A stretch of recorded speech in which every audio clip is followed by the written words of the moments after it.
and never allowed to sing in my own country. And thousands of people have been killed because singing these songs. And I'm proud tonight that I'm singing to all of you. Forget shit talk. Huddled single file.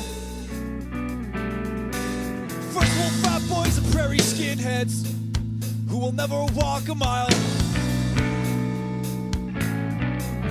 You are listening to Unscripted Moments, a podcast about propaganda. On this episode, we're talking about Mate Ka Moris Ukun Rasik, track number 1 from Today's Empires, Tomorrow's Ashes. You know, this is our first episode on a track 1, Greg? I thought about that recently because somebody actually wrote to us and said, have you guys done a track 1 yet? And I think it was our buddy John Grubb over in England who said, have you guys done track 1? And I hadn't really thought about it. Up until now, our track selections have been so random that I hadn't really considered that we had never done a track 1. So I'm very excited to do an opening track on this particular episode. And Sure. I'm really relieved right now because I know that Chris Hanna has a new Patreon episode in the works on the song March of the Crabs, but the voting poll was neck and neck. And it was like election night. Oh my God. And the comments were so funny too. It was like, you guys know natural disasters like won big, right? Even though it got like one vote. And so, you know, I was sitting there watching this poll and I was like, please don't let Mate Ka win. Go Crabs, go Crabs. Because I knew that we had this episode in the works and I was like super terrified that we were going to get like putting out a Mate Ka Moris Ukun Rasik episode right at the same time Chris was. And I really don't want to do that because I don't want this show in any way, shape, or form to like step on the amazing work that he's doing over there. So I'm super pumped for the March of the Crabs episode, and I'm super pumped for our Mate Ka episode. So hooray for that. But seeing as how this is the first song on the legendary Today's Empires LP, I was digging around for some album info. And I found the archived G7 Welcoming Committee website. And I figured that since this was track 1, this was appropriate to bust out. So the album description from G7's archived website is this: 14 brand new anthems thrown into the ever-expanding ring of resistance to empire and assholes. Fast, heavy, irreverent, melodic punk rock that tips its hat real gentleman-like to the mid-'80s political hardcore and speed metal that radicalized these 3 backwater skids in the first place. Still convinced that making records is much more than just music and that people aren't the complete and utter idiots that the corporate media and music industry seems convinced they are.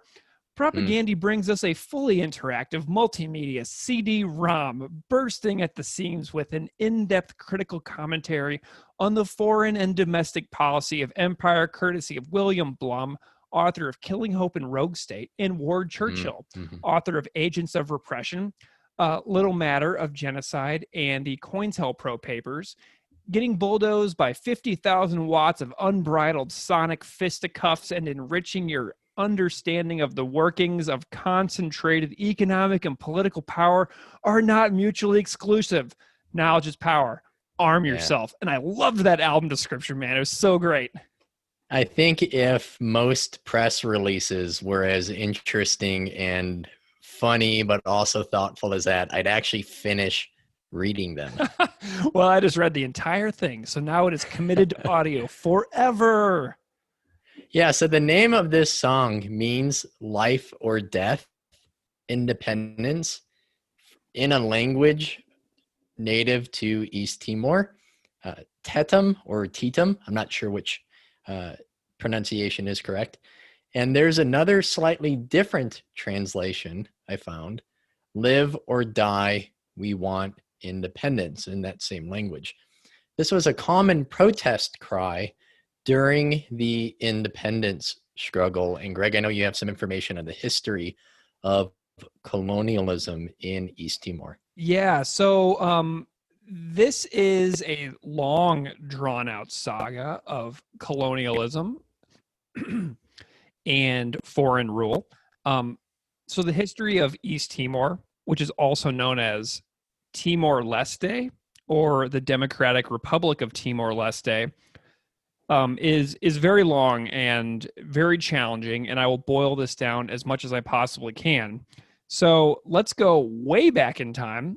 In Southeast Asia, there's an island called Timor. It's north of Australia. The word Timor is derived from a Malay word for east. In the eastern half of this island, referred to as East Timor, the literal translation is east-east. Oh, wow. Yeah. And so Melanesians and Malay people from southern East Asia arrived at the island about 3000 BC.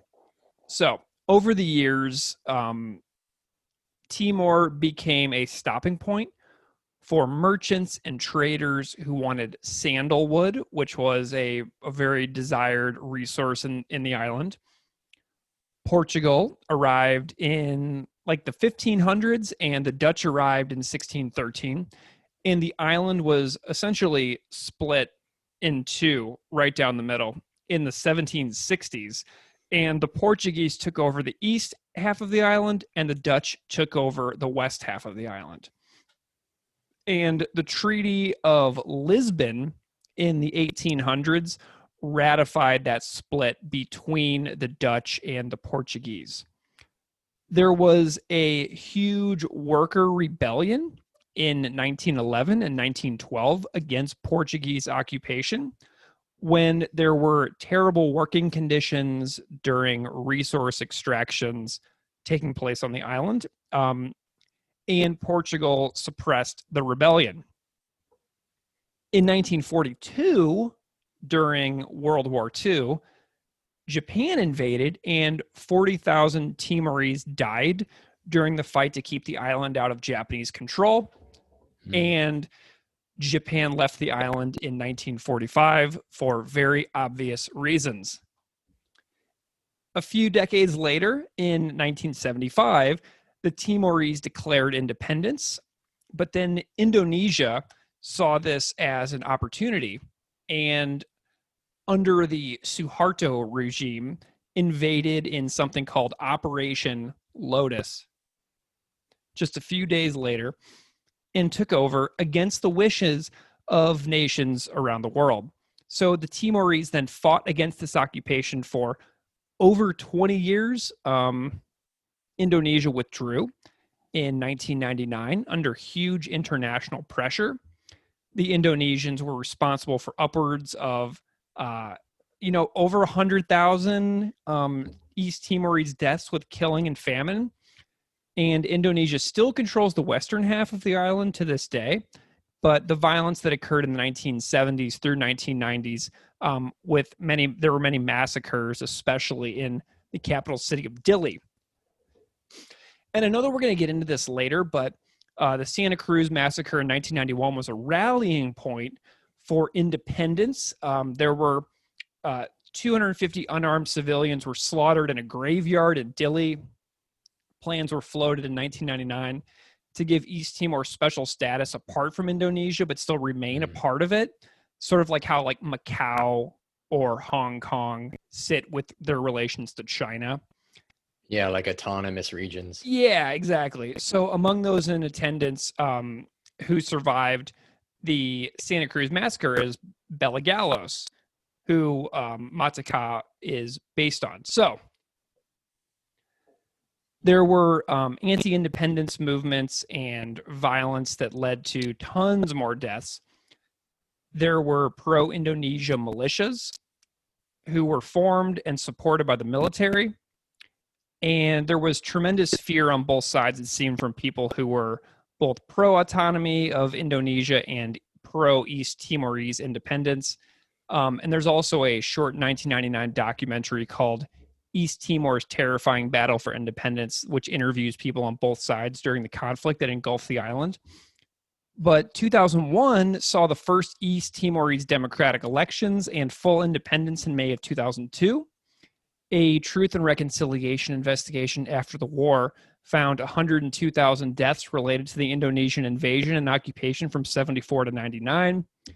And then just a few other random factoids that I found is that The Tetum name for the nation is Timor La Rosa, which means the rising sun of the east. And the eastern half of the island of Timor is in the Lesser Sunda Islands, which it shares with Indonesia. So, big long timeline of colonialism there. But Tetum is an Austronesian language spoken on the island of Timor. It is spoken in Bela Regency in Indonesian West Timor and across the border in East Timor as well, where it is one of 2 official languages. And then there are 2 main forms of Tetum as a language, Tetum Tarik and Tetum Prasa, which is, just a whole other topic in and of itself. Obviously, all of this is incredibly simplified and boiled down and should in no way be taken as any sort of like definitive history or timeline of Timor or Timor-Leste. And as always, we strongly encourage you to do your own explorations on this topic. Some things we talk about on this show, like murders of First Nations people, addiction, fascism, massacres, we cannot truly do these topics justice in an hour. It just can't be done. And, these brief conversations on these podcasts are just, tipping points for us. They're like, teeny tiny little snapshots of these massively complex events in world history.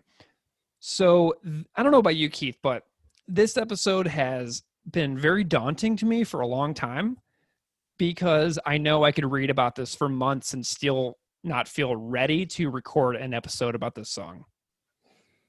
There was going to be a list of topics that I didn't even get to address. Yeah. So I know exactly how you feel. And I also know that the song is important to very many people for a variety of reasons. I mean, this is just an incredible track.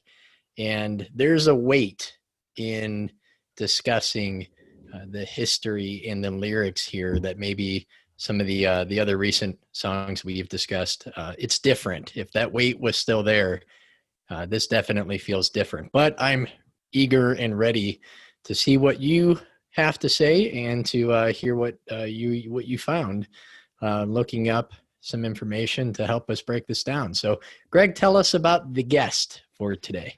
So, yes, before we get into our, I'm sure to be very long conversation about the lyrics and music of this song, we do have a wonderful guest. Our guest is Willem from the Netherlands punk rock band Antillectual. Willem is the vocalist and guitarist of Antillectual, which is a great band. I got introduced to Antillectual in 2008 after I read somewhere that Chris Hand from Propaganda did a guest vocal verse on their album Start From Scratch. So I checked out the record. Chris sings on the song Cut the Ground From Under Our Feet. And after that, I added Antillectual to my playlist. But one of my favorite things is when a guest is willing and has the time to make a cover of the song of the episode they appear on. I'm thinking of our Humane Meat episode, with Lindsay from Frenzal Rum. It's awesome when that happens, and it makes me super happy. So in addition to appearing on the show as a guest to discuss his love of Propaganda, Mataka Moris Ukun Rasik, and more, Willem created a beautiful acoustic cover of this tune that is really special, and I'm so glad to have his musical and conversational addition to the podcast. And what I like most about the cover is how true to the original he managed to be in an acoustic cover of this song. And if you listen closely to his guitar performances on the cover, it's pretty amazing what he was able to do, because this song does not easily translate to acoustic performance very easily. And, when trying to stick true to the original, I think he pulled off something really special. So Willem's version differs a bit from the amazing version done elsewhere by Jen Fiorentino on her YouTube channel. Right. So definitely go check that one out with Jen as well. But what's even cooler is that after Willem recorded his version, he sent it over to Ian Legge, the punk cellist, who did the music in an interview on our Today's Empires, Tomorrow's Ashes episode, where he was one of the interviews with Frank Turner. So I'm really excited to have Ian back in a musical capacity. I'm very excited to have Willem's acoustic cover and also to have this fantastic interview with Willem from the great band Antillectual on the podcast. So Please enjoy my chat with Willem, and we'll break down the song afterwards. Take a trip talk, huddle tingle file. First world frat boys and prairie skinheads who will never walk a mile. Or mourn a murdered friend in this tiny woman's shoes. Drink up and mumble your abuse. I'm so humbled by it all. And in fact, to take time, and by running with no hands, busting windows and getting busy behind the sportsplex with the buddies older. Sister decked out in his Speedo's Bella was flinching from the sting. That boat flew family planning, a Pearl Harbor, and a Holocaust wedding, 25 years to life. A prison my country on the road in paradise. Shadows of Santa Cruz. She crossed her fingers behind her back and built a Wildwood Trojan horse. I lay still till the motherfuckers headed north, for as night fell she emerged with her backs under her arm, held her pledge of allegiance and her uniform.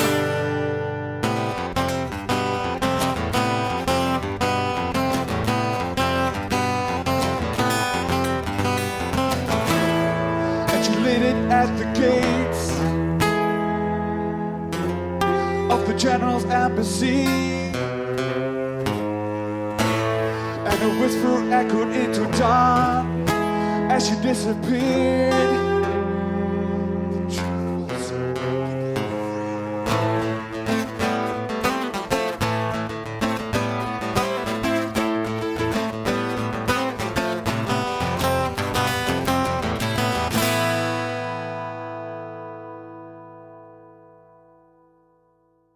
Willem from Antillectual, welcome to Unscripted Moments, a podcast about propaganda. It is so good to have you here.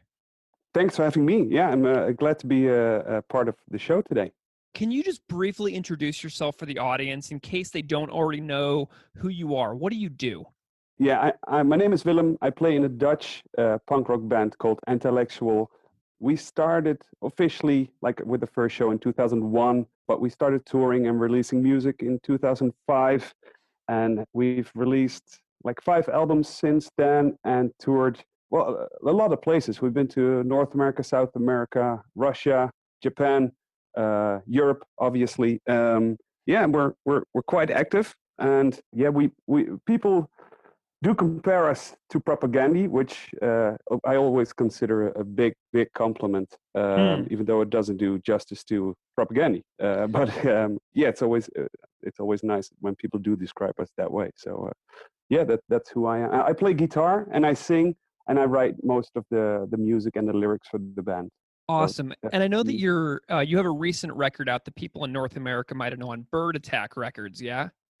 Oh right, yeah, that's our Engage album. It was released in 2016 by Bird Attack, indeed. Yeah, correct. Awesome, cool. So, Willem, we're on a show talking about propaganda, and we're going to talk a ton about propaganda in this episode. And I'm curious how you found the band. What is your origin story of your interest in this band growing up in the Netherlands?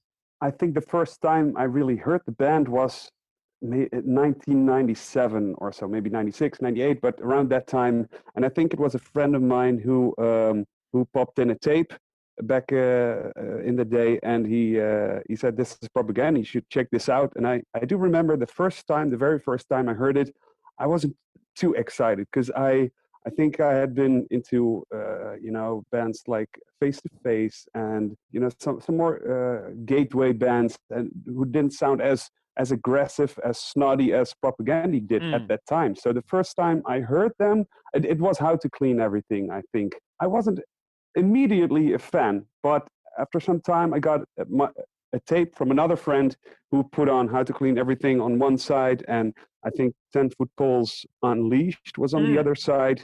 And so, because you have to turn around tapes, I got to listen to both sides a lot. And after some time, I actually preferred the Propaganda side to 10 Foot Pole, even though I love that band as well. Yeah. But when I got it, I really got it, and I really loved Propaganda. And I think I after that I bought Less Talk More Rock, thinking it was an older album. So even though I did buy them chronologically, I thought it was the other way around. And then in 2001, when Today's Empires came out, I had a similar experience to How to Clean Everything, because when I first heard it, I was very surprised because it did not sound anything like those previous two albums. And I was a bit disappointed at first. And I thought, okay, this is not what I expected. It's not what I hoped for. But after giving it some spins, and that happens to, the best albums eventually are some of the albums you don't like at first. So that really was the case for Today's Empires. I heard that first and I thought, okay, well, let's give it some tries. But I'm not a fan, from the start. But after some spins, it definitely hit me, and it became my favorite album of all time, I think. Yeah. Do you have any moments where you can remember being like, wow, this is a super special band? Like, was there anything really that jumped out at you? You're like, oh my gosh, like the moment it clicked.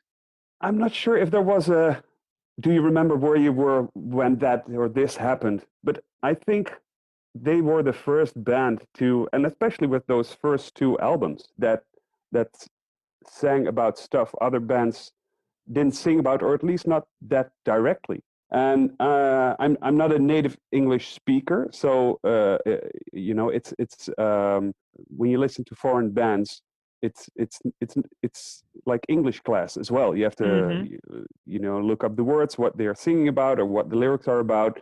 And with Propaganda, that was, just like Bad Religion. Yeah, we had to look up a lot of words to know what they were singing about, and which made it so interesting and so exotic. So something we had never heard before, because we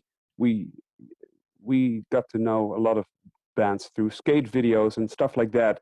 And then the message is like the second thing you get into. It's first the music and the energy coming from that, but then when you dive into the content, lyrical content, it's a new world that opens up, and that's so interesting. And I don't know a particular moment when that happened, but I do know that bands like Propaganda, like Bad Religion, like Good Riddance, Rise Against, Strike Anywhere, bands like that, they showed me and my friends at the time that there's a next level of punk rock bands, or a deeper level of punk rock bands. They have actually something to say and something interesting to say. And I've always had an interest in politics and social change and stuff like that. So that really was best of both worlds. The energy of skate videos combined with my interest in politics and history and stuff like that. So that's what made Propaganda stand out above a lot of bands. Yeah, and I was listening to a bunch of your music for the last couple of weeks, and songs like Priest Without a Religion, like these songs, like they seem super inspired by, striving for that higher level of ideas and putting out ideas of the way the world can be in your music, as opposed to, just singing about some other generic things. Like, you seem to really be putting forth those same kinds of approaches within your own lyrical writing as well. Yeah, definitely. I mean, if I was going to be very dramatic, I would say that like Today's Empires, it was released in 2001, and that's the year that we started our band. In 2005, we released our first full album. But I could say that like Today's Empires is the blueprint for our band and for what we're doing. But that's maybe a bit too much. But that's amazing. In a way, it's kind of true. Yeah. Yeah. So, when did you first get to see Propaganda live? I remember very well, or at least I remember the day very well, because it was October 22nd in 2001, and I remember so clearly because it was like a month and 11 days after 9/11, after the attacks in the US, because a lot of bands had canceled their tours and were not able to come over and play shows around that time, and I think Propaganda was the first one that did so. They played like the big hall of the Melkweg, which is like the main. I love that place. Yeah, you know it. Yeah, I've been there. I've seen Mogwai there. Oh, awesome! Yeah, it's like the place where in the 90s and early 2000s, like all the Fat Wreck and Epitaph bands came and they played like the big hall, and it was like a 1,200 capacity venue, I think 1,000, 1,200, something like that. And I'm not sure if it was sold out, but it was completely full. And I remember it was a 3-band bill with Tupamaros, a band I did not know, and Planes Mistaken for Stars. So it was an atypical lineup, but it was a lot of fun. And yeah, so it was on the 2 Days Empires tour, and they played like songs from the first 3 albums, and it was amazing and insane, and yeah, made a lot of impact. I think I bought all the merch they brought with them at the show. And I'm glad I did, because I think they didn't come to Europe after that for 7 years, because or at least I think the next show that I saw them was 7 years later, and it was actually a show we played as well. We got to open up for them. Oh, but cool. I don't think they came to Europe in between 2001 and 2008. But correct me if I'm wrong. But so it was a lot of it made a big impression on me, and I know that I think it was also the first time they toured Europe after. I think they toured Europe in '96 on Let's Talk More Rock, but I wasn't at one of those shows. But every now and then we play an old German venue, and they have a lot of old posters hanging on the walls, and then there's a tour poster of Propaganda of the Let's Talk More Rock artwork, and it says 1996. They played some really cool classic venues. Yeah, and I wish I was at one of those shows. But and I think they played Amsterdam as well at a skate park at the time. But those are just stories I've heard. I wasn't there. Yeah. Okay, so your band Antillectual has, a lot of inspiration for Propaganda. I think that if anybody goes on and puts on your records, they'll immediately hear that inspiration. Does the name of the band Antillectual have any inspiration from how Propaganda forces ideas into the ears of listeners? Does that make sense? Or like how it's a play on words as well. Yeah. Not directly, or not that I remember from when we came up with that name. It's like a stupid, silly play on words I came up with in high school, I think. I mean, I think like the 90s punk rock, skate punk type of bands are not the bands to look to for band names, but for some reason we did, and we came up with this word. And it's based on the idea of being critical, being anti, but also, keeping a mind of your own, being critical to the things that you see around you, in the world around you, in your own life, but also in the scene that you're active in. So it's a combination of those things, but it's not related directly to Propaganda, what they do, or their name, I think. Okay. No. Gotcha. So in our private correspondence and email and stuff over the last couple of months, you mentioned that you and your band have done an entire covers set of Propaganda songs in Antillectual. Can you tell me a little bit about this covers set that you and the band did and why you decided to do that? Yeah, I kind of forgot about that, but it came back to me when we talked about this about your podcast, and I looked up the flyer for that show, and then I thought, oh yeah, that's what it was. It was in 2003, so it's a long time ago, and it was the first incarnation of our band. We were just having fun with a lot of friends, and it was called a Fat Wreck cover night, and it was like 8 bands.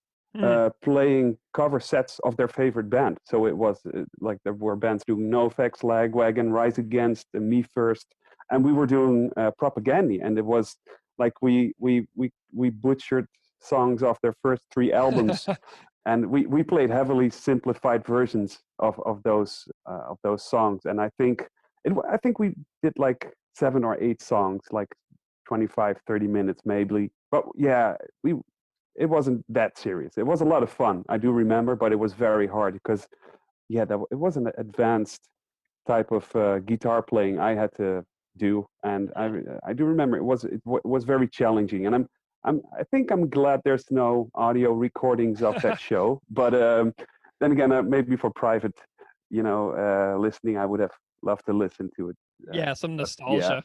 yeah, exactly. But I have to say, like one song on the set list was "Stick the Flag Up Your Ass," and I think we've been playing that song for, well, maybe still till a couple of years ago, or we every now and then we in the rehearsal space we think, oh, let's give that one another try, and then we play it, and we might do it at some shows, but it's not a standard part of our set list to do a lot of covers, or and not the propaganda ones anyway.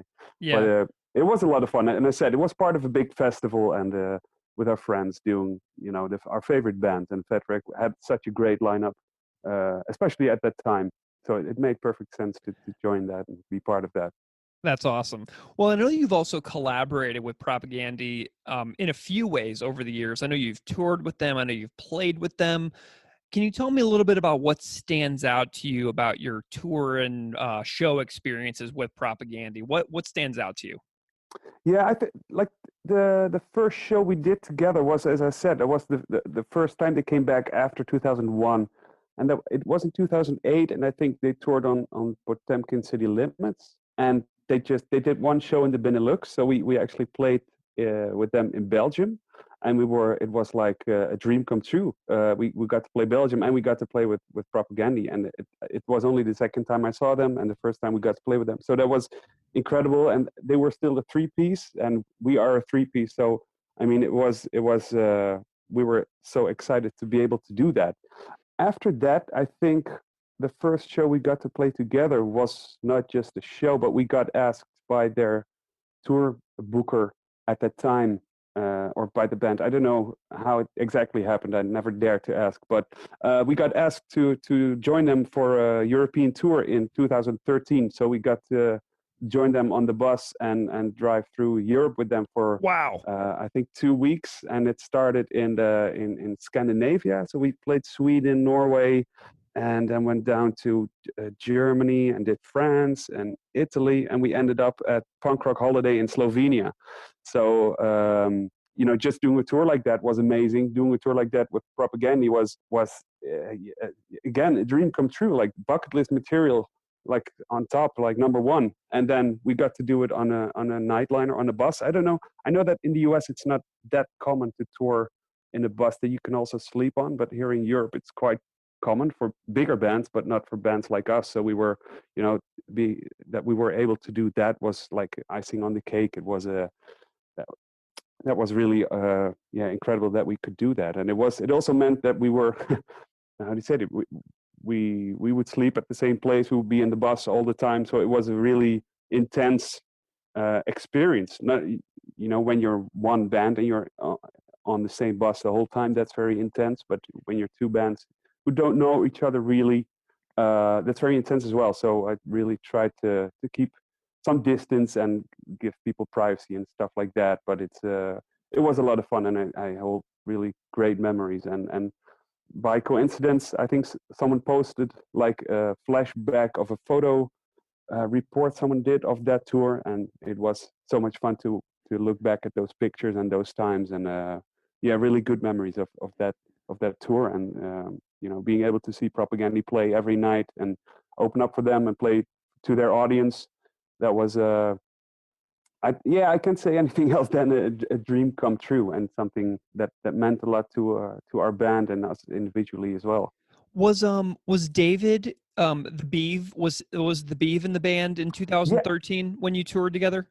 Yeah, no, he was indeed, and yeah, we met him, and they had, I don't know if you know him, but Mark Barney, their sound tech, was on tour as well. He's quite a character that gets some attention on their social media as well. So we met him, which was interesting, but he very nice guy as well. So yeah, that was an awesome experience, and I think they had a good time having us on the bus as well, because we got to tour Canada 2 years after in 2015, and I think that's the story that will stand out most to me for the rest of for a long time of my life. We actually got to play Winnipeg as well, and they came to our show when we met up again there, and that was really incredible. I mean, playing with your favorite band is amazing, but if they come to your show when you play their city, that's some next level stuff that I really appreciated a lot when that happened. Yeah. That was very amazing. cool. And I know that Chris Hanna appears on your song Cut the Ground from the record Start from Scratch. How did that collaboration come about? Why Cut the Ground? Why was he on that particular song? How did that all come together? Yeah, well, we started to work on Start from Scratch on that album, and we thought, well, what do we want to do with this album? What are do we want to do something different compared to other albums, the stuff we did before?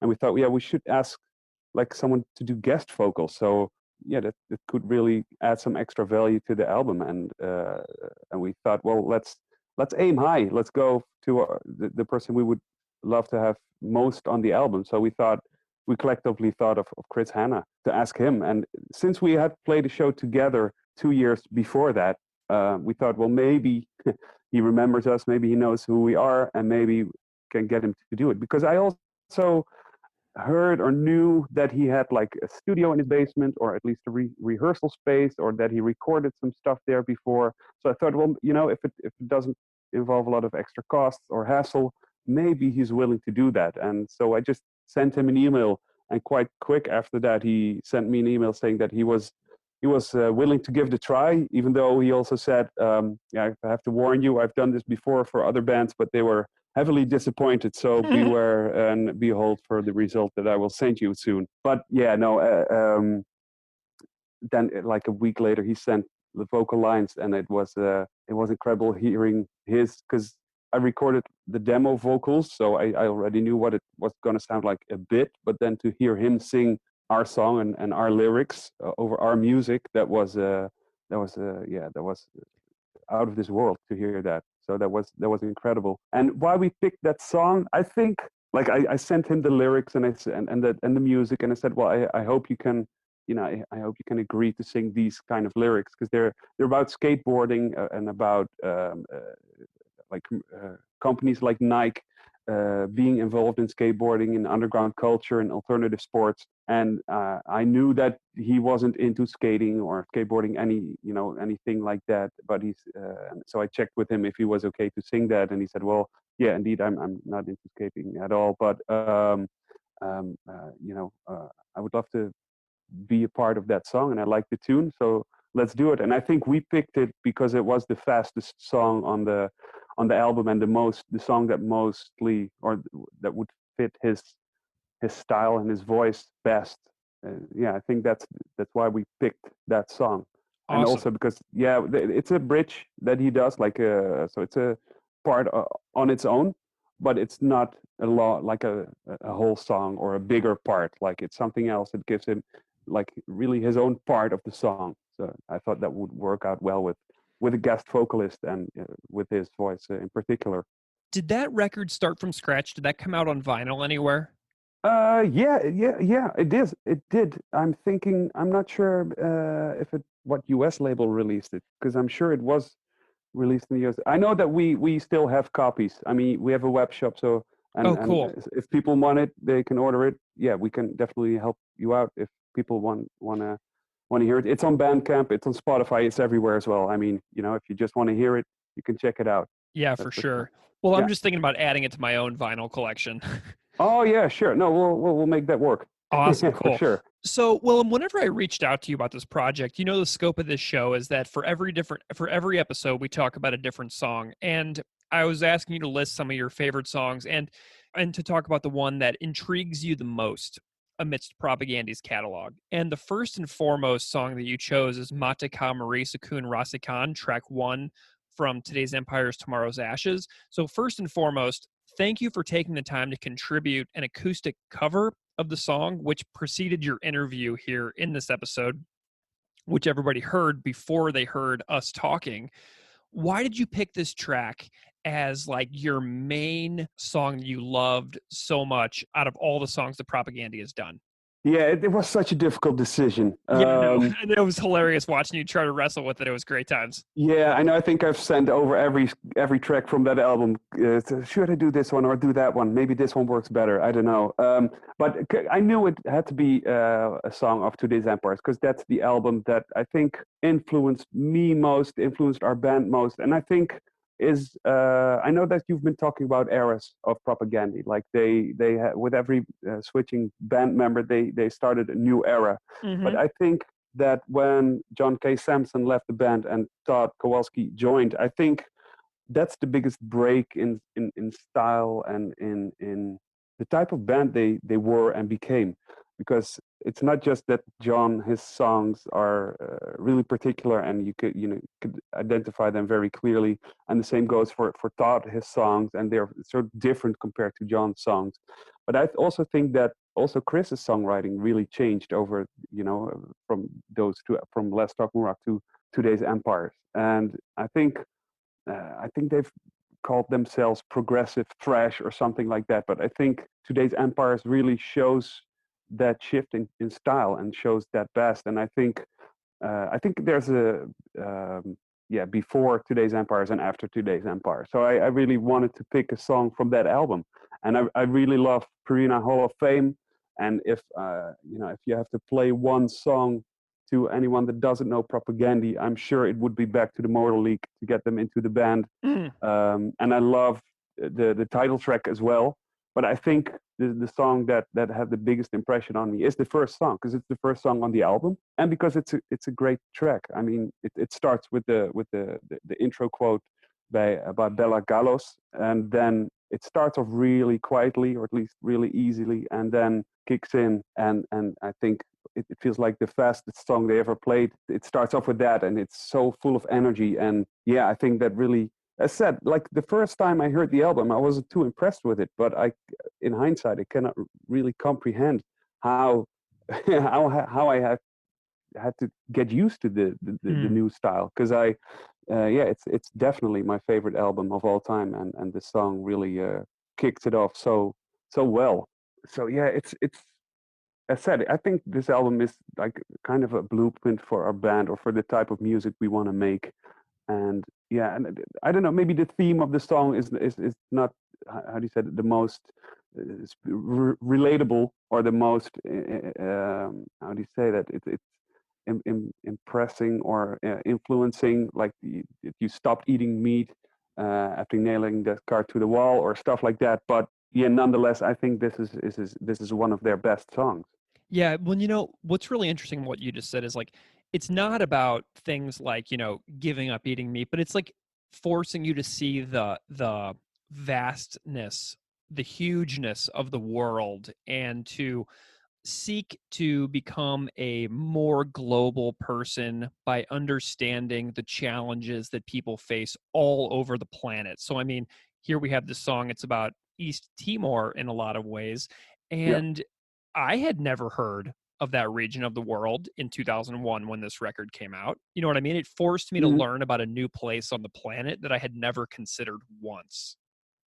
No, that's true. And I think that's also a shift from How to Clean Everything and Let's Talk More Rock, where the songs are really about themselves or the scene they're active in, and maybe they're very personal experiences they talk about. And on Today's Empires, they start to sing about what people in the rest of the world or all over the world are experiencing, and with an experience of Bella Gallos, they teach history to a lot of people. And I think that's great, and it's also very, because Eastern Timor, you don't hear a lot about that, but I'm from the Netherlands, and our country has a long dark black page in history because of the colonization of Indonesia. So even though the Dutch didn't colonize Eastern Timor, they did colonize Indonesia. And the reason that Indonesia colonized Eastern Timor is because the Dutch had to give up Indonesia, and Indonesia thought, okay, well, now we gained independence. Let's see if we can get some more territory in our newly received country, and see if we can expand it. So it's kind of connected to Dutch colonial history, which I'm not an expert in, but it sure there's some connections there as well. So that's weird. To Very say the weird. least. That's Yeah. I mean, that's really interesting. So let's talk a little about the lyrics. Do you have any favorite lines in the song of like, where you really appreciate what's going on in the lyrics? Yeah, but I think if I had to pick a favorite line, I think it's the line where the music just starts hitting. Where it blasts. It's the I was writing with no hands. It's because Yeah. the music accelerates, but it's that's not because I like the lyrics per se, but it's because of the function of the lyrics there in the music. But I think that's my like the most the line that sticks out or you remember best. But I think as you said, I think I don't have a very favorite part of these lyrics, but I think as you said that these are more storytelling lyrics and these aren't as direct as the previous two albums. And but I really do appreciate that through this album you learn a lot of as said it's not just English. Like the first two albums may be English class for non-English speakers, Yeah. but this album is also English class, or I Gotcha. mean history class. Yeah, For sure. yeah. Cause I mean, COINTELPRO is something I had never heard of, and the Depo-Provera birth control program is something I would have never heard of if it weren't for propaganda. So that's something I highly appreciate of this song and this album in particular. It's and something you don't appreciate at first listening or first reading, but if you dive into it, it makes the album so much more interesting and so much deeper and so much more contentful than the first two albums, but than any other band out there. Whenever we talked about doing this show and I asked you about doing an acoustic cover of this song, again, thank you so much for doing that. I know that you had the time and the space to do this right now because bands aren't on the road at the moment. But I'm curious about your adaptation process about converting this song to the acoustic guitar. Can you describe what the process was like of putting together the cover version that you did? Yeah, well, when you asked me can you do an acoustic version, I thought, oh, well, this I'm not sure if it's the most logical song to cover acoustically, but Corona time, so I had some time on my hands, and I love a challenge, so I thought, yeah, let's give it a try. I mean, I love that song, and I want to be able to play it, and I know that Jen Fiorentino already did it, so it should be possible. But I also thought, well, if I'm going to do it, I want to give it another spin, or make it sound a little different than the way Jen did it, and she did it incredibly. So it was hard for me to top that, and I'm not going to say I did because I have very limited. I don't usually play acoustic guitar, and I have very limited recording skills or gear. So it's whatever I could do in my bedroom. But I thought, well, if I'm going to do it, I'm not going to do a live recording as Jen did, but I did record some more lines, like two guitar lines, and so left and right, and I tried to stay a little closer to the original because she made a slower version, and when the pace or the tempo really increases, she keeps the tempo a little slower, and I tried to give it a little more.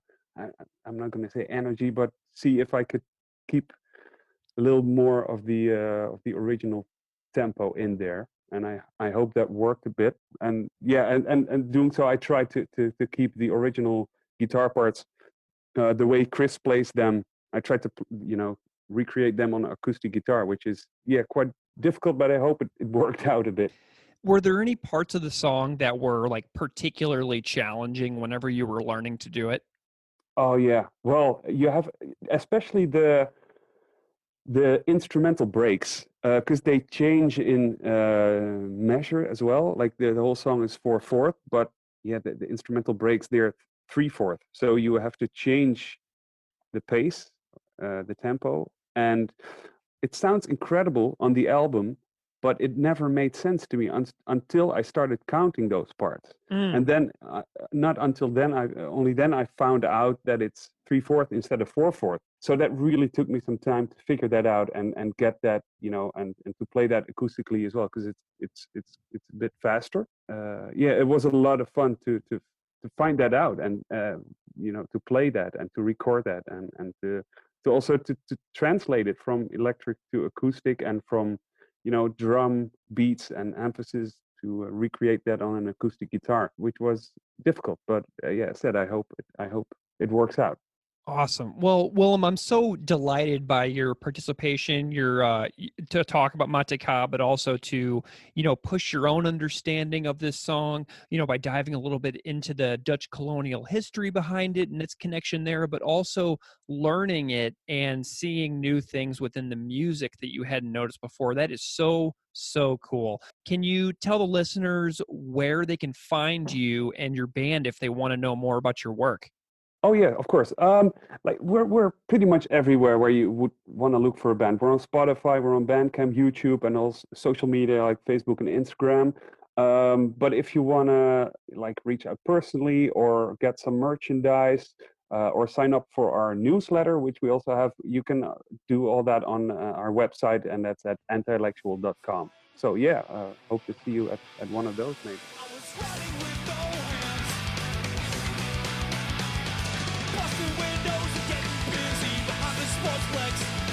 With the bodies older, sister decked out in her speedos follow, switching from the sting. A tempo profound family planning. Well, that was my chat with Willem from Antillectual, and you all heard his fantastic acoustic cover as well. So thank you to Willem for the guitars and vocals on that, and thanks to Ian for the cello on that. Make sure to go check out all their social medias. Go find Ian the Punk Cellist, and go find all of Antillectual's fantastic stuff. Highly recommended, pretty much across the board. Great friends of the podcast, great fellas, and very creative folks. So I'm really delighted by those. So Keith, let's dive into the music for Mateka Moris Ukun Rasik. What do you think?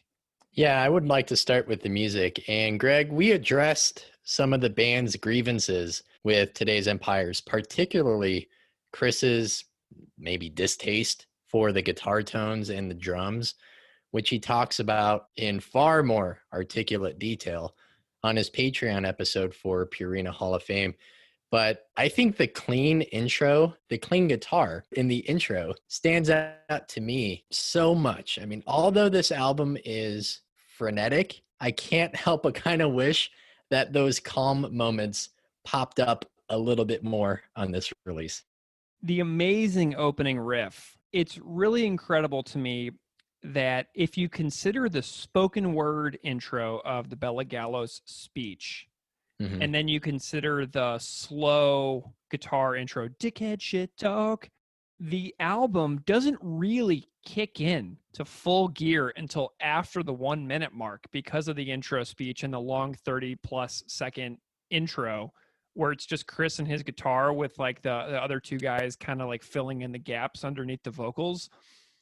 But like if you compare the slower start to this album, which winds up being such a blazing album, and you compare it to the openings with Anti-Manifesto and Apparently I'm a PC Fascist on the first two full lengths, this is a massive shift in how they approach the start of the record for this third record. It's very deceptive in a way. And that opening riff, its speed, its timbre, they're absolutely iconic. And although I listened to the albums that came out after this far more than today's Empires, perhaps it's because it's the first song that I heard from the band, Mateka is just quintessential propaganda for me. I mean, it almost sounds too fast.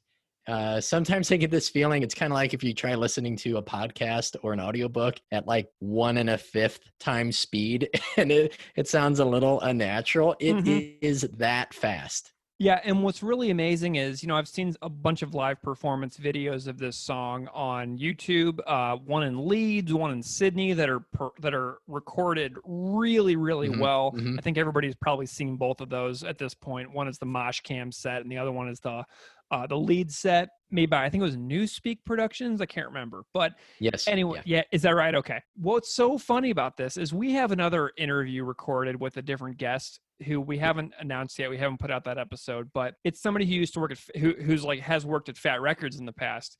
And they said that when this came across their desk, everybody like gathered around, and like they were absolutely blown away as a staff listening to this record, because the gap had been so huge between Let's Talk More Rock and the release of Today's Empires that this completely blew everybody out of the water, because it was such a stylistic shift from the previous record.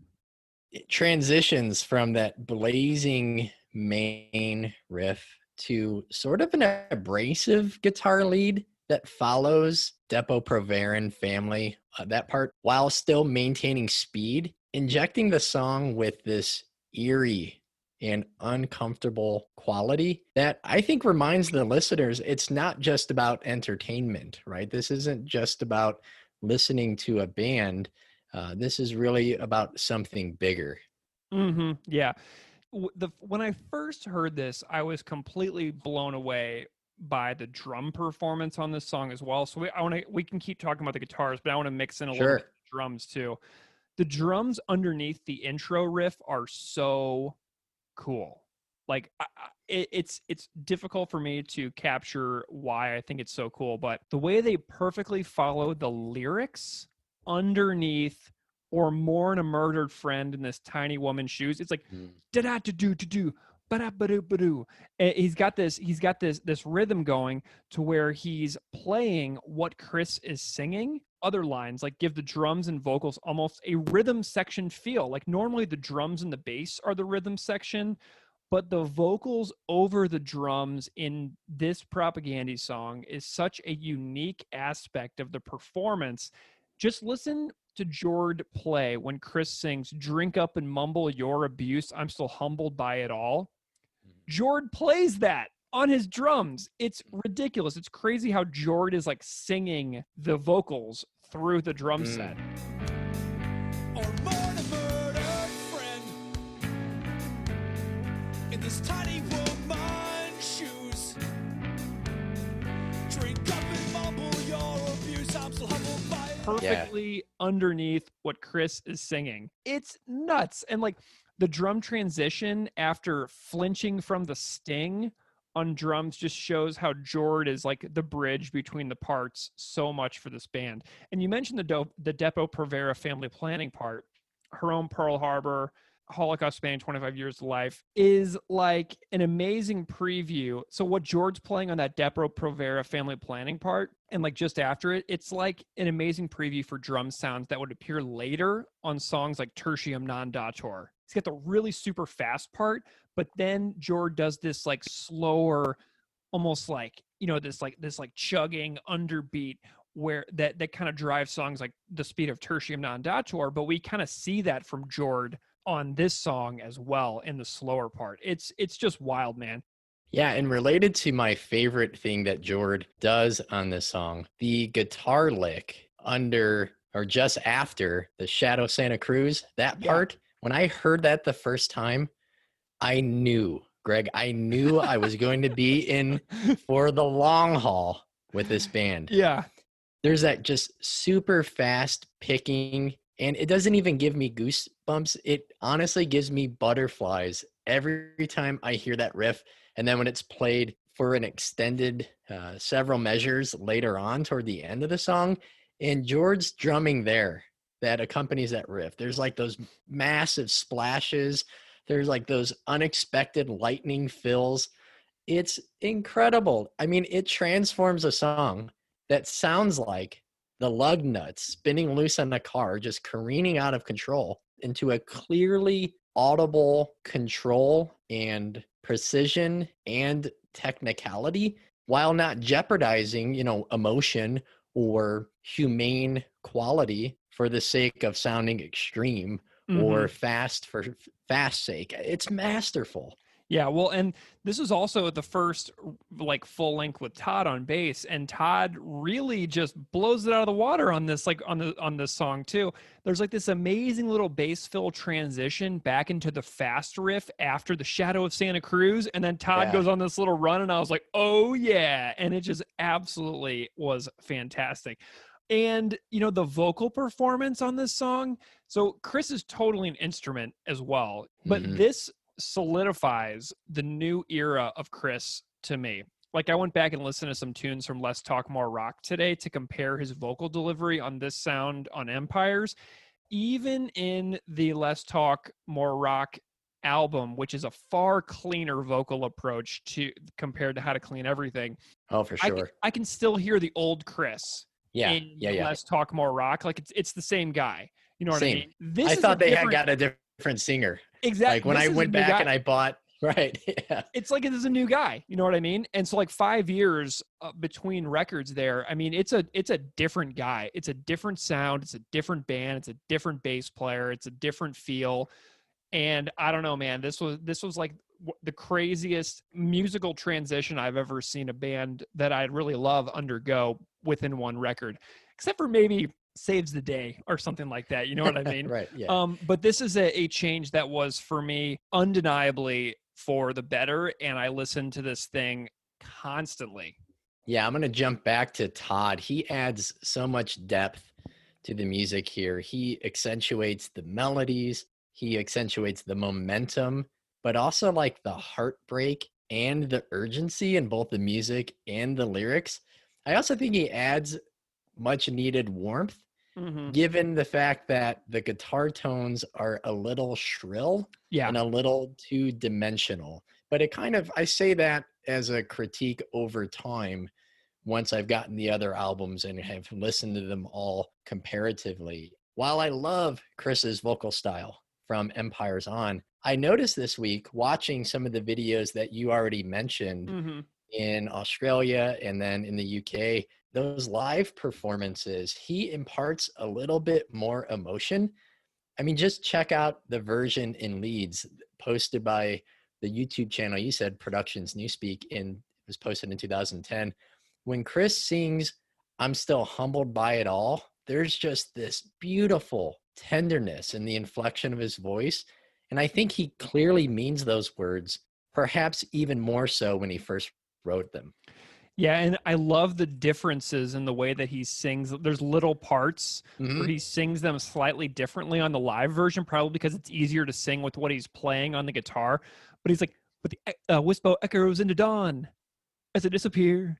And I just love the way that he changes the flow of the words over the live version. And I don't even mind it as well, because I know that it's like a method of convenience for singing something a little more effectively while also playing these riffs. It's just very endearing to me watching the little adjustments that he makes live in order to be able to deliver this one to the best of his ability, because this is such a wild song.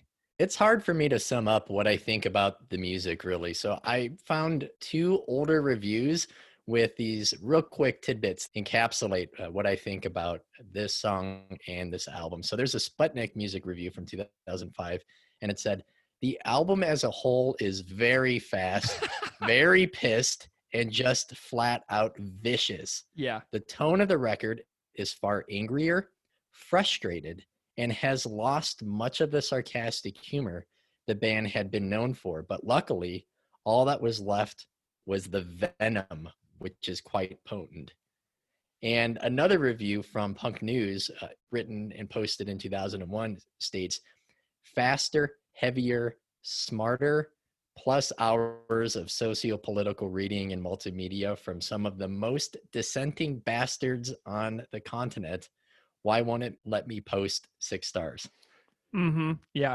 What's really interesting to me as well is some of Chris's own commentary and critiques about the sound of the record over the years, like especially with like the drum editing and as well the guitar tones. But man, it's a special one to me. Like whenever we did our Back to the Motor League episode and our Today's Empires Tomorrow's Ashes episode, I was like almost scared to talk about them, because this album means so much to me in the grand scheme of my musical fandom of any music I've ever listened to. This is just such a special record in general, and this song that kicks it off is just held such a special place in my heart for all of my musical years. And this came out when I was 17 years old. So it hit me right at that absolutely perfect time in my life where, I was still listening to like And Justice for All and stuff like that. Some Megadeth, but I was also like listening to a bunch of Bad Religion. So this album just hit me square at the time where I was like dabbling in both worlds of metal and punk. And then this one just seamlessly crossed that divide, drew me in. And I was like, well, this is it. This is it for me. And I've never stopped thinking that. When I mentioned the critiques about the production, I definitely don't mean them in terms of being an obstacle Right. that take anything away from the listening experience of enjoying and consuming this record. It's just more of an observation. And I listen to some of the worst, most obnoxious metal on earth with the worst production. So again, this is more of just like a comparison with my familiarity with the band's later discography. Yeah, man. Well, any other words about the music, or do you think that we should dive into the words, which are going to take us a while, I have a feeling? I say let's start breaking down the lyrics. All right. So it starts off with this Bela Gallos speech recorded.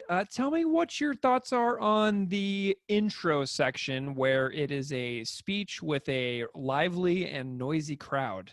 Yeah, for the longest time, I misunderstood the purpose of that sample, which is not the fault of the artist. That's clearly me just misunderstanding something. I kind of heard the intro as like these songs that will follow on the album are radical, they're revolutionary, they're going to get the band singled out as potential targets. But that, again, that's on me. I focused on the wrong part of the clip. And I failed to make the connection between the obnoxious, clamoring crowd referenced in the first lines, people who want a night out, but they're unwilling to listen to someone's story. And I'm almost certain I heard an interview where either Jord or Todd said that Bela Gallos spoke at Todd's first propaganda show. I tried to go back and find it, but I couldn't confirm that. So if anyone can comment, we would love for that confirmation or rejection. Yeah, I'd love to know who saw Todd's first show. That'd be really cool. Well, here is the text of the opening audio from Bela Gallos. This is what it says on the beginning of the record. This is the few songs that belong to these people, and I hope that one day I'm going to sing this song to my country. This song never allowed to sing in my own country, and thousands of people have been killed because of singing this song, and I'm proud tonight that I'm singing to all of you. I had this realization today. This was really interesting to me. So the first line is dickhead shit talk. So the people talking during the audio of the speech, like if you listen to the audio carefully of the speech in the beginning of the song, there's a bunch of people clearly having normal conversations, like in the audio, in the foreground. Maybe this means they're not really listening to the amazing story that's being told through the microphone by the person on the stage. And I'm wondering, are these people the dickheads that the first line of the song refers to? Right. Yes. Like, was Chris standing there with a recorder in a crowd watching this speech and was like covertly recording the speech? Like, I've been to like events where I had like my voice memos running on my phone so that I could like listen back. Like, I think I have a Salman Rushdie speech from a few years ago that I recorded because he had so many amazing quotes that I wanted to be able to go back and check. I was like, who recorded this? I couldn't find out. And I'm wondering if Chris was like at an event and was recording this and these people wouldn't shut up in front of him. And it reminds me of like being at like an Iron and Wine concert and people at the bar are talking the entire show over this incredibly quiet guy with his guitar, oblivious to the fact that every person in the place can hear every word they say. Only this version is way worse because instead of Iron and Wine getting talked over, it's somebody telling their story of massive human rights violations and surviving some horrible things in their country. And people are like, blah, blah, blah, blah, blah. So I was wondering if the people talking on the opening audio clip are the dickheads in Dickhead Shit Talk. I think it's a propaganda show. Oh my gosh. I think it was recorded at a propaganda show. Like, so Bela Gallos spoke, before a couple shows. I think if it was in the later 90s or if it was even later, I think they were recording it because Bela Gallos was speaking. And I love this idea of how they've taken their vitriol and their ability to critique, the masses. So like kind of starting bigger with society and, like then punk, and then even more specifically their own fans. That's really what I think. Putting onto a record their own fans, are there to see the band, missing the purpose of why they're there in the first place. Oh man. So now I'm really mad because now I really do want Chris to make a Patreon episode about Mate Kas so that he can talk about that opening clip. So Chris, if you hear this, I'm definitely curious where that clip comes from, and hearing your backstory on that will be really tremendous. So I look forward to that in the future. Anyway, so we have this opening line. Dickhead shit talk, huddled single file, first word frat boys, and prairie skinheads who will never walk a mile or mourn a murdered friend in this tiny woman's shoes, drink up and mumble your abuse. I'm still humbled by it all. I love the notion of being humbled by another person's story, being moved by somebody's storytelling, realizing how tremendously different our life experiences are across humanity. Like, my life has been so privileged, so lucky, so rich and full of amazing experiences all over the world. I've gotten to do so much. Like I've said elsewhere on another episode, I think it was the Bringer of Greater Things episode, I've never run for my life in fear. I've never faced real danger. My life hasn't ever been at risk of being lost. So the imagery of Chris standing, listening to Bella speak while other people are like, whatever, dude, is awesome to me, because people who are so lucky are often so oblivious to the suffering of people around the world, which is why I spoke so much about declining refugee rates in that Bringer of Greater Things episode. They won't be welcoming. It just speaks to what this first line really says to me. So something interesting now, after the few years we've had recently, I doubt the haters in a crowd would be doing much mumbling. So Chris talks about mumbling your abuse. I don't think they're going to be mumbling anymore. We're in such a worse place with validated racism and bigotry in 2020 now, I think, that I have little doubt that the abuse I think it would just be yelled outright. I don't think it would be mumbled. Like, anybody who used to mumble now seems to be yelling and attaching giant flags to the back of their pickup trucks. Greg, this reminds me of something I might have mentioned previously from Peter Singer. Whenever he observes someone in the US or the UK or Canada buying a lottery ticket, he can't help but think that that person wants to win the lottery twice. How few people seem to acknowledge the fortune of where they're born.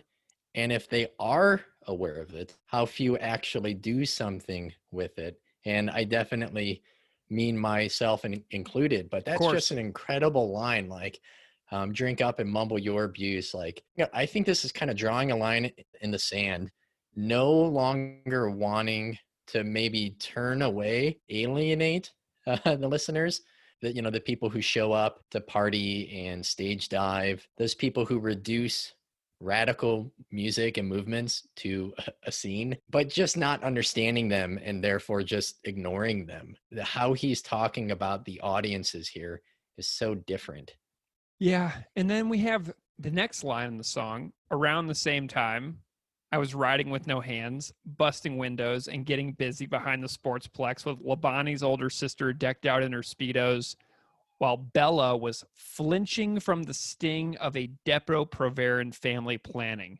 From the Mayo Clinic, I found out that Depo-Provera, which I already knew this, but I'm defining it clinically, I guess, is a well-known brand name for medroxyprogesterone acetate, a contraceptive injection that contains the hormone progestin.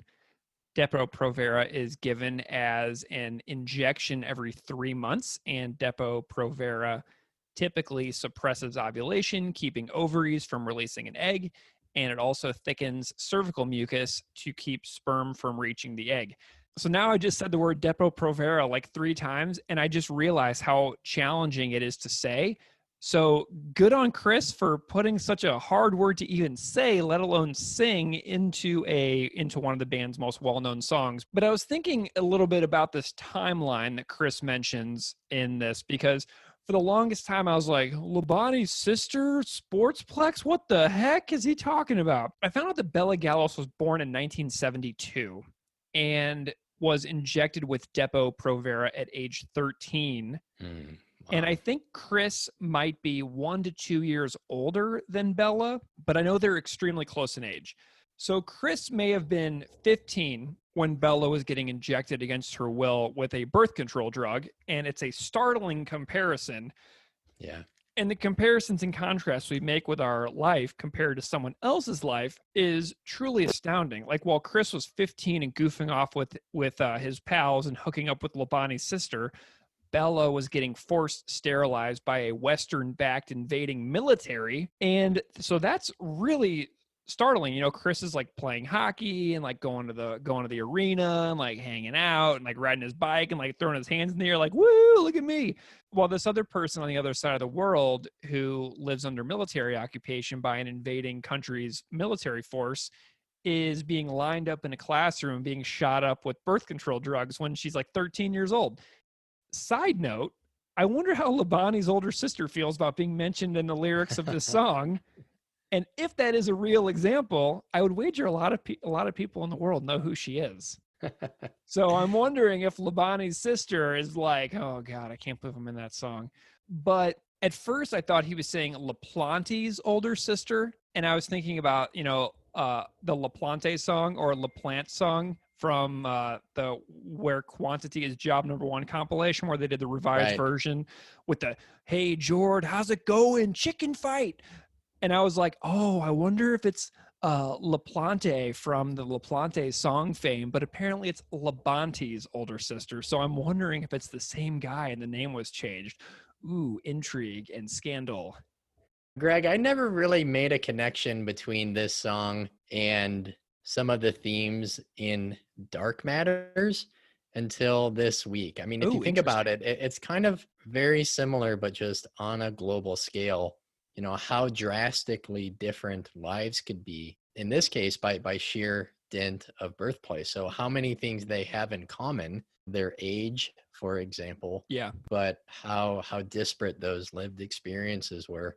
With the line, her own Pearl Harbor and Holocaust spanning 25 years to life, I want to quickly address something written by Gregory Stanton, who was a research professor in genocide studies and prevention at George Mason University. He was also the founder of Genocide Watch, which he wrote a paper identifying what he calls as the 10 stages or steps of genocide. And Greg, some of the things that you've already mentioned fall under this. While we won't specifically name each one when it comes up, I really want you, the listeners, to think about these in assessing ultimately how this event qualifies as a genocide, right? The intentional mass killing of an entire group of people based off of their ethnicity, religion, or some other factor. So the 10 stages include: 1, classification. People are divided into groups, them and us, an in-group and an out-group. There is the second stage, symbolization. Symbols may be forced upon unwilling members of the targeted groups of the victims. The third stage is discrimination. The government excludes groups from full access to civil rights. The fourth step is dehumanization. The humanity of the targeted group is denied, equating them with animals, insects, or diseases. Just think about how Jews were depicted during the Holocaust, or the use of words like cockroaches during the Rwandan genocide. Mm-hmm. And you mentioned already the East Timor Commission of Reception, the Truth and Reconciliation report.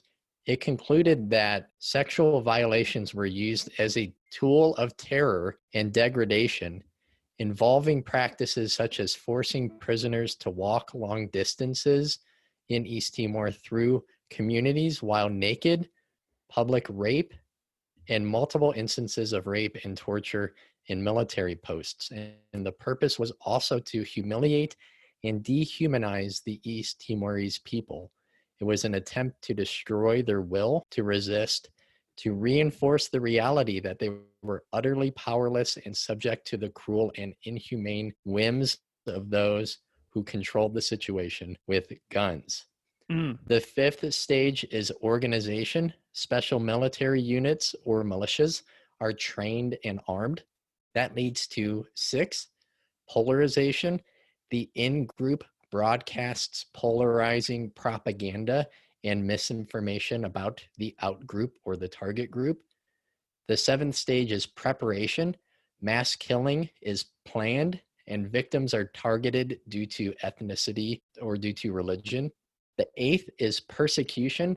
Victims are forcibly removed and displaced into ghettos and concentration camps. And it's important to note that the Timorese language was banned. People were moved off their land.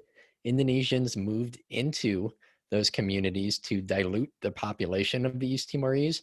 In the 1970s and 80s, thousands died in resettlement camps due to famine, as they were forced to live in places that were arid. It wasn't farmable land.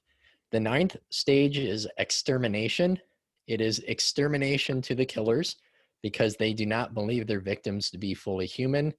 And then the final part is denial. The government or military denies that any crime was committed, and a former Indonesian ambassador to the UN, Wisner Murti, denied that this was a genocide, saying it was abuse of military authority, but not actually genocide. So, I mean, based on this model, based on some things that you've already heard or what Greg and I will continue to share, I think it's really clear that the government of Indonesia committed genocide against the Timorese. And we also have to think about the complicity of other nations as well. Whenever I was digging around for this episode, I found that Jord said in an interview that Merdeka means independence or death, which was a slogan used by East Timorese seeking independence from Indonesia, who occupied East Timor with primarily U.S. help, but also with Canadian assistance and complicity. Whenever you think about killings during this time period, the weapons that were used by the Indonesian military during massacres were provided by the United States. There's a really great essay on propaganda.com on the lyrics for Merdeka, which says, although she focused on her personal experience as a young survivor of the Indonesian occupation, Bella also addressed U.S. complicity in the invasion and occupation of East Timor and the United States government's continuing military and economic support for the brutal Suharto regime, which just goes to reinforce all of the ways that the United States has propped up dictatorial regimes around the world for many, many decades now at this point, and how we are not exactly the bastion of liberty and justice and freedom that we so often claim to be. And this is just one more tick in the column against our intervention record abroad. The lyric, "A prison my country underwrote in paradise," is so scathing. I found a few helpful resources regarding the Indonesian occupation and the atrocities committed. One that I would point the listeners to is from Yale University's Genocide Studies program. This lyric could easily, when saying my country, that could mean Canada, that could be the UK, that could be Australia, or as you said, Greg, the United States. I mean, for example, the US Secretary of State Henry Kissinger gave a green light to Suharto's invasion, and there was tacit support from the rest of the White House. Gerald Ford visited in 1975, giving what investigative journalist John Pilger calls the big wink in his documentary Death of a Nation, The East Timor Conspiracy. Indonesia invaded East Timor literally the day after Gerald Ford flew out of Jakarta. Wow. So ambassadors of Britain, Australia, and the United States all sent messages from Jakarta that showed their knowledge of military intervention, ultimately displayed deference to the government of Indonesia. So the United States, first, the United States, declassified documents also reveal that Kissinger fully understood that the invasion of East Timor involved the illegal use of U.S. supplied military equipment because it was not used in self-defense as required by law.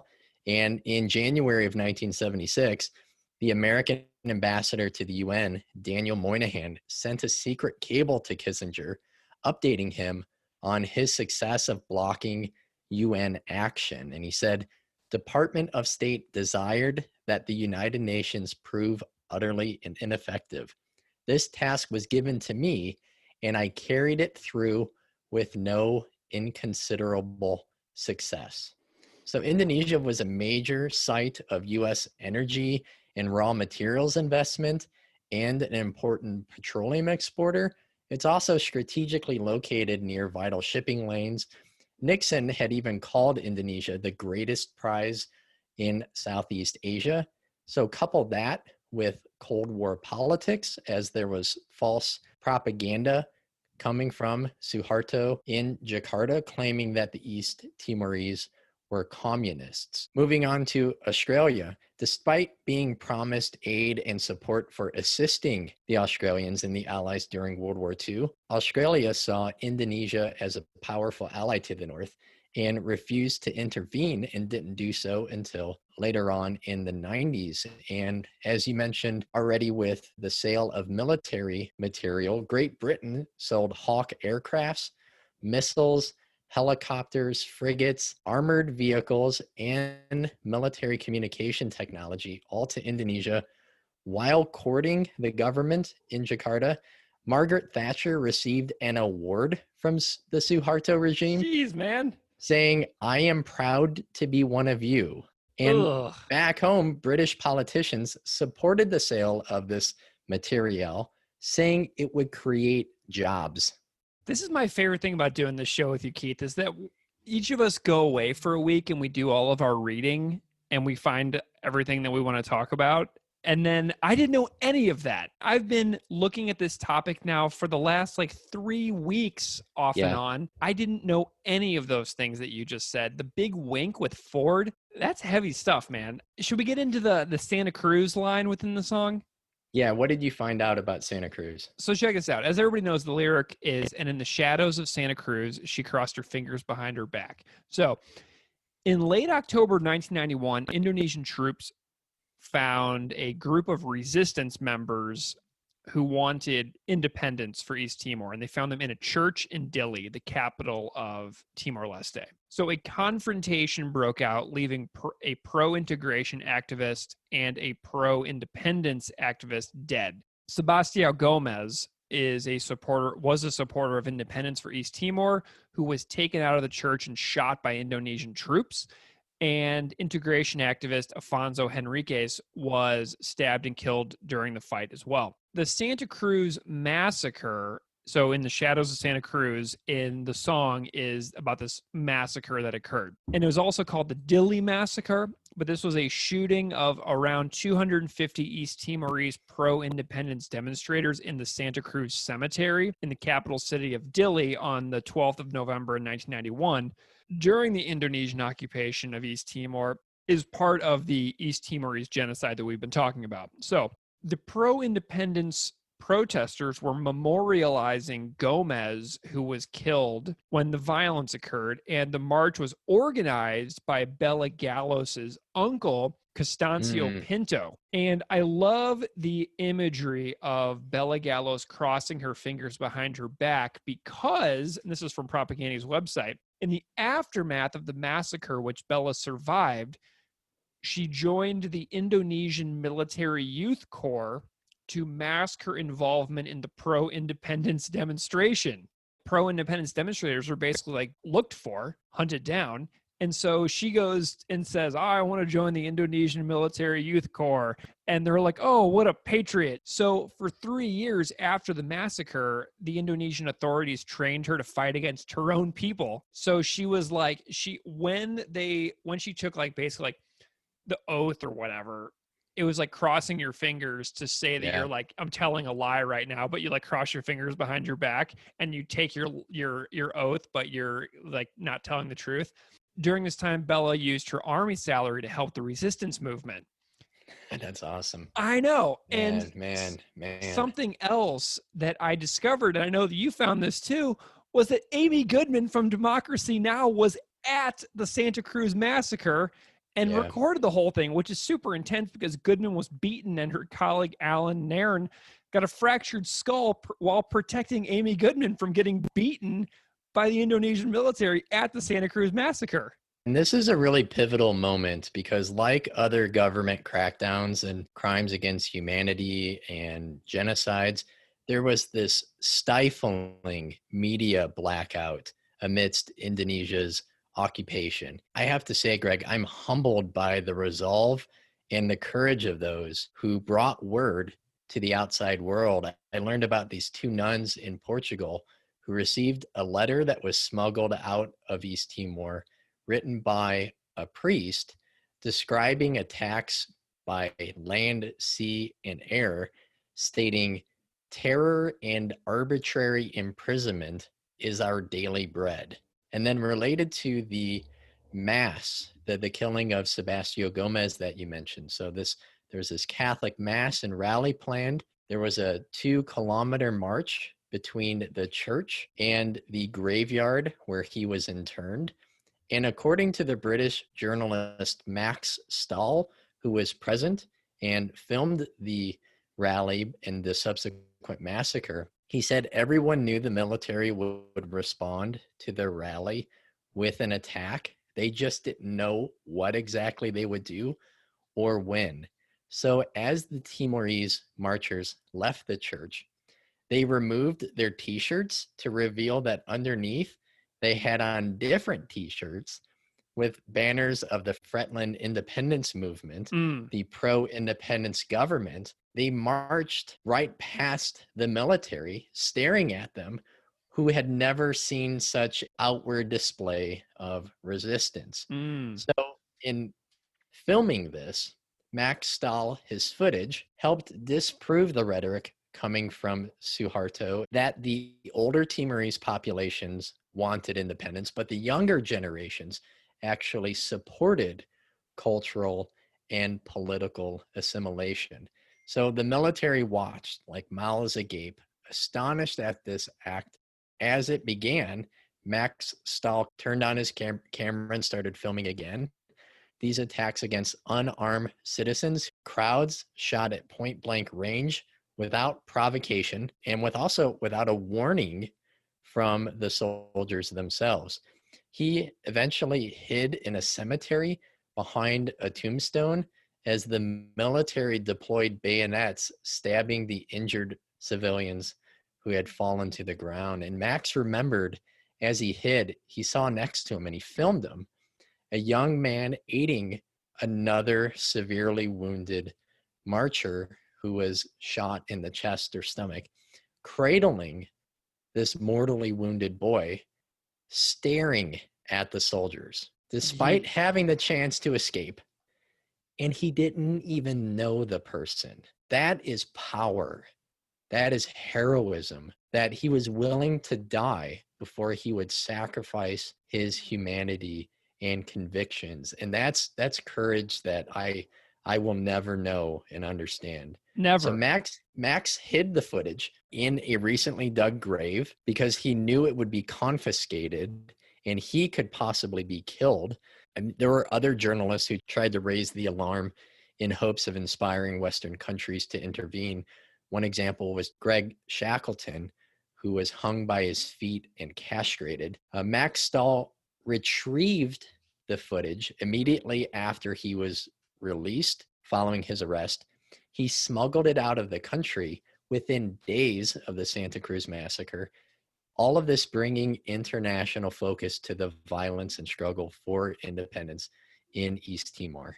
Ugh. Well, and speaking of Max Stahl, I found some more recent information involving Amy Goodman, Constancio Pinto, who's Bela Gallos' uncle and organized that march that wound up leading to the massacre at Santa Cruz Cemetery, and also Max Stahl.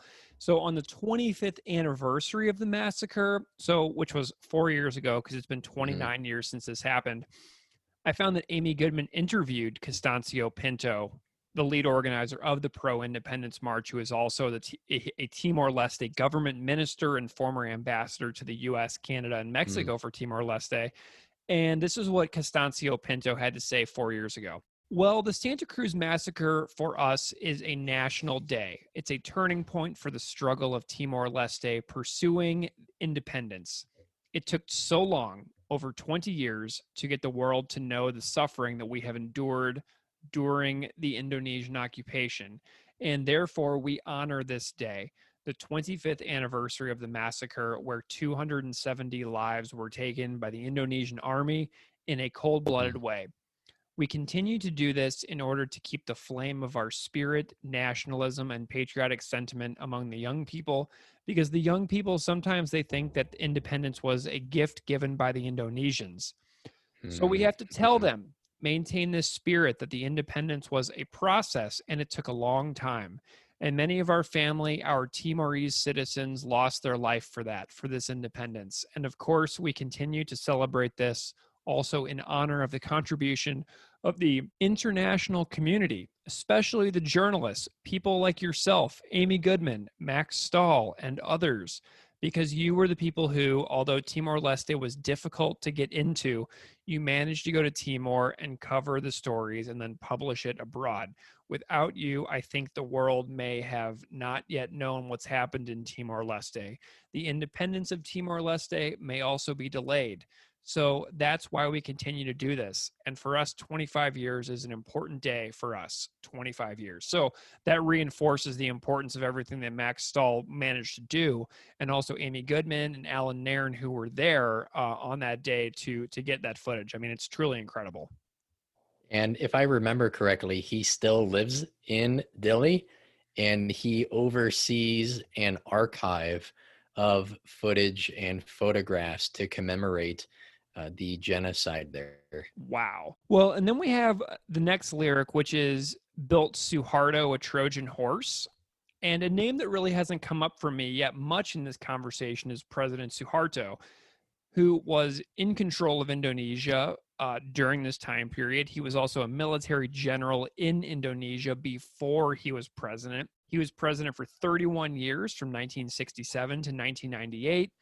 And so whenever I think about presidents not agreeing to things like peaceful transfers of power, I think about people who wind up being president for 31 years and who oversee horrendous human rights abuses. So that's got me thinking a lot. Whenever I saw 31 years, I was like, oh my gosh, I'm glad I don't live in a place like that yet. I don't live in a place like that yet. So Suharto wrested power from the former president and did his best to purge the country of all the former president's influence. The former president, his name was Sukarno. Suharto had a policy which he called de-Sukarnoization, where he removed all influence of the previous president with his new order government. So bust out the old order of Sukarno, and this is the new order of Suharto. I love the imagery of the Trojan horse because, as we know, Bella was like at the Santa Cruz massacre, and her uncle organized it, and then she infiltrated the Indonesian youth military group that she joined, where they trained her to fight. And so she was the Trojan horse, man. The Trojan horse is a story from the Trojan War about the subterfuge that the Greeks used to enter the independent city of Troy and then win the war under cover of darkness. So it was a trick enacted as a strategy. So in this instance, Gallos, seeking to hide her involvement in the pro-independence march by posing as an Indonesian integration person, hid in plain sight, which leads us to the next line, and lay still till the motherfucker sent her north, where as night fell, she emerged with a box under her arm that held her pledge of allegiance and her uniform. So Propaganda's website says in 1994, after months of interrogation and instruction, the Indonesian government selected Bella to represent East Timorese youth in the Canada World Youth Program. So she was so well trained, so trusted, and so diehard with Indonesian and East Timorese integration that they sent her abroad almost like a diplomatic representative of Timorese youth. So she was super well trained, and she was going to speak to the Canadian media and portray Suharto's propaganda as like being super awesome. And she was like the typical young Timorese, super educated and successful and very pro-integration. But then right when she got there, she defected in Canada with the help of her uncle, Constancio Pinto, who had escaped East Timor shortly after the Dili massacre. So she was like hiding in plain sight, out of the country, defects, and then voila, she's out. So she was like this like Trojan horse hiding in plain sight, until she got out, and then she blew the cover off of the entire story. That's absolutely amazing. Man. I don't know about you, man, but the very end of the song where the whisper, the truth will set my people free. That's like oh man. I know that like one of my favorite moments in Propagandy is in supporting cast where Chris goes, yes. And there's yeah. But the truth will set my people free. I just can't even believe how good that whisper is into that outro riff. You know, post-Affection, Bella like toured Canada a bunch, speaking about East Timor. She was involved with the East Timor Action Network, which is now a U.S.-based grassroots organization working in solidarity with the people of Timor-Leste, West Papua, and Indonesia. The ETAN provides information about Timor-Leste, which was, you know, invaded and subjugated by the U.S. ally Indonesia in 1975, as you talked about with Gerald Ford's Big Wink. I mean, that is super crazy. And, you know, Timor-Leste got their independence in 2002, and the ETAN, East Timor Action Network, does tons of work to educate, organize, advocate, you know, involving the crimes against humanity, war crimes, human rights violations in East Timor and elsewhere. So it's an organization that, you know, supports like democratic development in East Timor and just helps the country move forward. But I love the truth will set my people free line, because in January of 96, Benjamin Parwado, the Indonesian ambassador to Canada, sought out Bela Gallos's mother and told her to silence her daughter who had defected. And because the event was like causing public outcry, and the Canadian Department of External Affairs rebuked the ambassador. So he went and hunted down Bela Gallos's mom and says, you better make your daughter shut up. So the truth, which she was speaking, was very much a pain in the rear of the people who were keeping her people not free. You know? And then post-independence, Bella does return to East Timor, and she has since done work for the UN. She founded a nonprofit environmental school. She's delivered TED Talks, which you can find on YouTube. Just look Bela Gallos TED, and you'll find her TED Talks.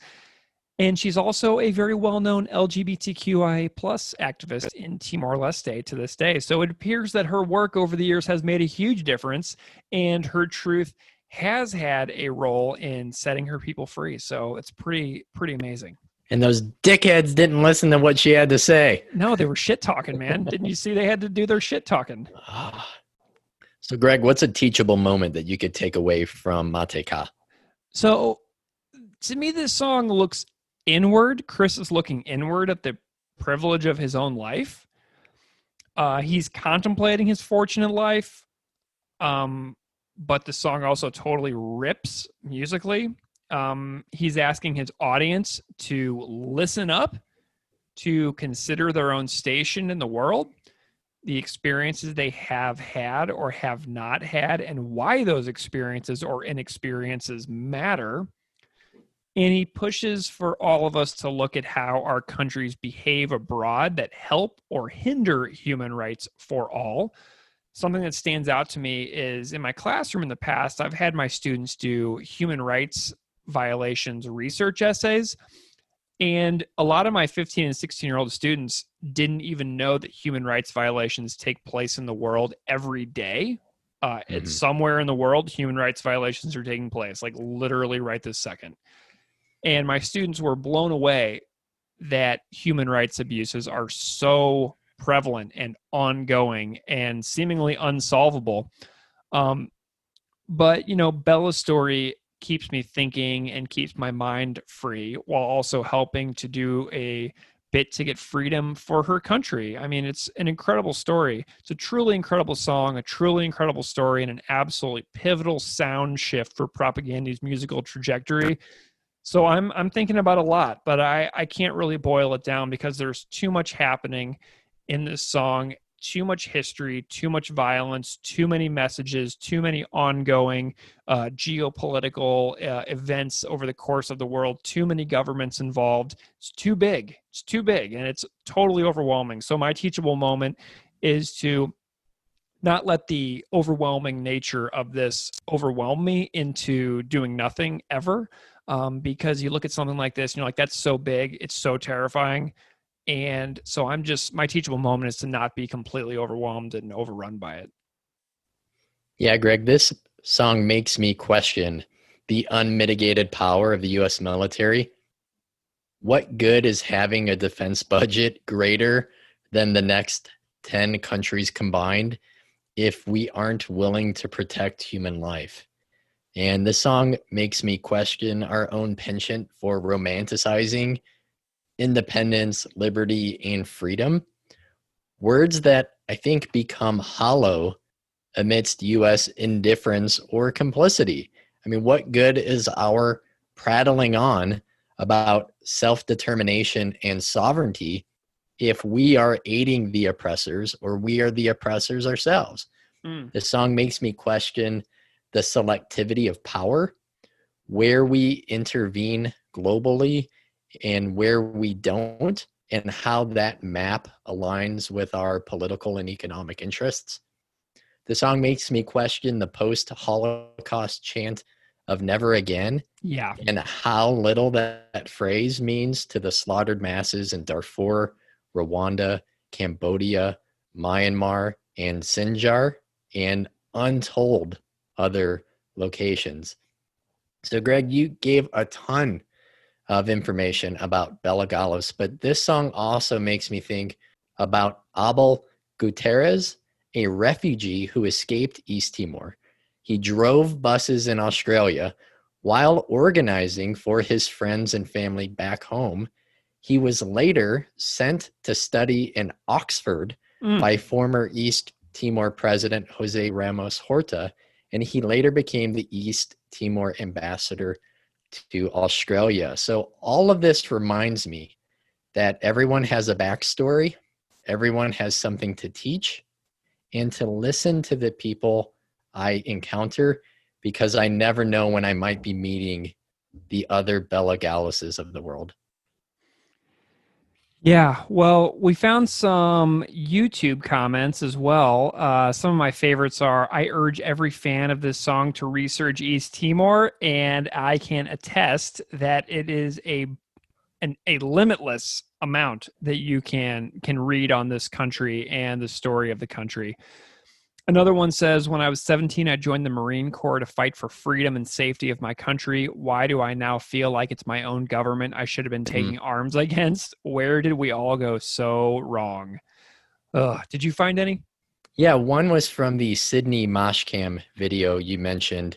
It said, oh, look, just as much talking at the beginning of this version as there is in the beginning of the studio version. I love it. And then one more says, if anyone is ever looking for a reason to tip one back, January 27th is the anniversary of Suharto's demise. After what he did to the Timorese, I'd say that's a reason for a toast right there. Keith, go ahead and rate this one. Yeah, Greg, while I can only talk about the band's progress in hindsight, right, it was later clear to me that when I had made my way to Best Buy in Bloomington, as I mentioned on the first episode, and took the bus, picked out either this or How to Clean Everything, and went back to my dorm and played Monopoly with my girlfriend at the time, that I made the wise decision buying this album. This song encompasses everything I love about Propagandhi, its musicianship, heart, brains, and also like a sprinkle of hope. And I wish I could go back and hear it for the first time, sitting down with the lyrics, exploring the backstory and the history more, rather than just kind of having it on the background. But again, if you're a Propagandhi fan, it's a process, right? You're continually to scratching the surface and finding out more things. So Greg, this is a 5 for me. I'm going to give it a 5 also. It's a crazy huge leap in song structure, performance, and a further foray into the storytelling side of Propaganda that I love so much on songs that came before, like Preteen McCarthyist, Oka Everywhere, or like later, like with Bringer of Greater Things. But this is an utterly mind-blowing song, and it's one of the 4 best songs on Today's Empires, Tomorrow's Ashes, and it is a 5 all the way, no questions asked. And I would be really interested to hear if a single fan out there would not rate this one a 5. Do you know what I mean? Like, I wonder if this is a 2 for anybody. Like, because I want to know what this person thinks. So anyway, this was our chat on Matika Moris Ukun Rasik. Thank you again to Willem from Antillectual for the great conversation and acoustic cover. And thank you to Ian Legge, the punk cellist, for backing up Willem on the fantastic cover. We appreciate you both.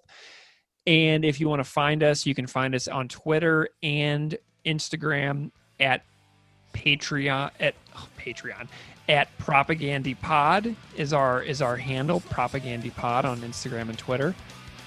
If you want to email me, you can email me at propagandapod@gmail.com.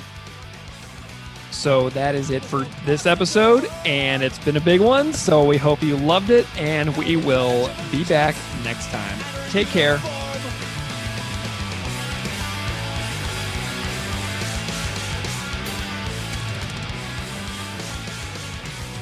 she laid it at the gates.